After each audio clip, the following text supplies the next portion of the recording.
अस्सलाम वालेकुम व रहमतुल्लाहि व बरकातहू। इस्लाम की खूबसूरत दुनिया में पैगंबर मोहम्मद सल्लल्लाहु अलैहि वसल्लम की शिक्षाएं हमें राह दिखाने वाले सितारों की तरह हैं। ये शिक्षाएं, जिन्हें हदीस कहा जाता है, हमें बहुत ज्ञान देती हैं, जो हमारे चरित्र को आकार देती हैं और हमारे कर्मों का मार्गदर्शन करती हैं। हदीस पैगंबर सल्लल्लाहु अलैहि वसल्लम के कथनों, कार्यों और अनुमोदनों का एक रिकॉर्ड है।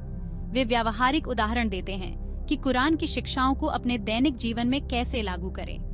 कीमती रत्नों की तरह हदीस इस्लाम के असली सार में अमूल्य अंतर्दृष्टि प्रदान करते हैं।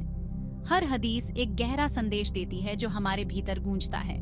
इन शिक्षाओं का अध्ययन और चिंतन करके हम अपने धर्म को और गहराई से समझ पाते हैं।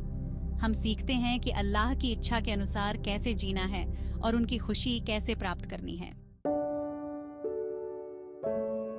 हजरत अब्बू हुरैरा रज़ी अल्लाहु अन्हु द्वारा सुनाई गई हदीस दूसरों के साथ हमारे व्यवहार में विशेष महत्व रखती है। पैगंबर सल्लल्लाहु अलैहि वसल्लम ने कहा, जो कोई अल्लाह और क़यामत के दिन पर ईमान रखता है, उसे अपने मेहमान का आदर सत्कार करना चाहिए, और जो कोई अल्लाह और क़यामत के दिन पर ईमान रखता है, उसे अच्छी बात बोलनी चाहिए या चुप रहना चाहिए। ये शब्द आज भी उतने ही प्रासंगिक हैं जितने सदियों पहले थे। यह हदीस इस्लामी चरित्र के दो बुनियादी पहलुओं को जोड़ती है, आतिथ्य और सोच समझकर की गई बात।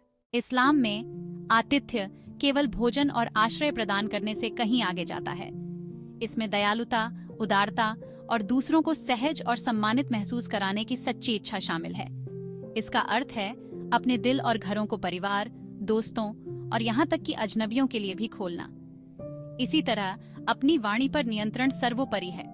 हमारे शब्दों में बहुत ताकत होती है। वे उत्थान और प्रेरणा दे सकते हैं या वे घायल और नष्ट कर सकते हैं। यह हदीस हमें अपने शब्दों का प्रयोग सावधानी से करने की याद दिलाती है। इन गुणों को आत्मसात करके हम न केवल दूसरों के साथ अपने संबंधों को मजबूत करते हैं, बल्कि आंतरिक शांति और आध्यात्मिक विकास को भी बढ़ावा देते हैं। भाग 4, हदीस पर अमल करना। इन शिक्षाओं को अपने दैनिक जीवन में लागू करना उतना ही सरल हो सकता है जितना कि किसी अजनबी को एक प्यारी सी मुस्कान देना या जरूरतमंद दोस्त को सुनना। हम किसी के दिन को रोशन करने के लिए दयालुता के कार्य कर सकते हैं, चाहे वह कितना भी छोटा क्यों ना हो। हमें अल्लाह की खुशी के करीब लाती है। आइए हम जो कुछ भी करते हैं उसमें इस हदीस की भावना को मूर्त रूप देने का प्रयास करें। भाग 5, दयालुता फैलाना। अल्लाह हमें इस हदीस की गहन शिक्षाओं पर चलने की शक्ति और समझ प्रदान करें। हमारे घर गर्मजोशी और आतिथ्य के प्रकाश स्तंभ बने और हमारे शब्द आराम और प्रेरणा के स्रोत बने। आइए हम इस खूबसूरत संदेश को अपने परिवारों और समुदायों के साथ साझा करें।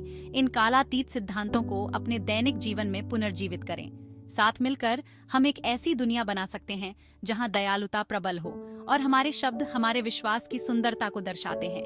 आइए हम इस्लामी चरित्र के अवतार बनने का प्रयास करें। आने वाली पीढ़ियों के लिए करुणा, उदारता और सोच समझकर बात करने की विरासत छोड़ें, और अंत में अल्लाह हमें उन लोगों में शामिल करे जिन्हें उसकी दया और क्षमा प्रदान की जाती है।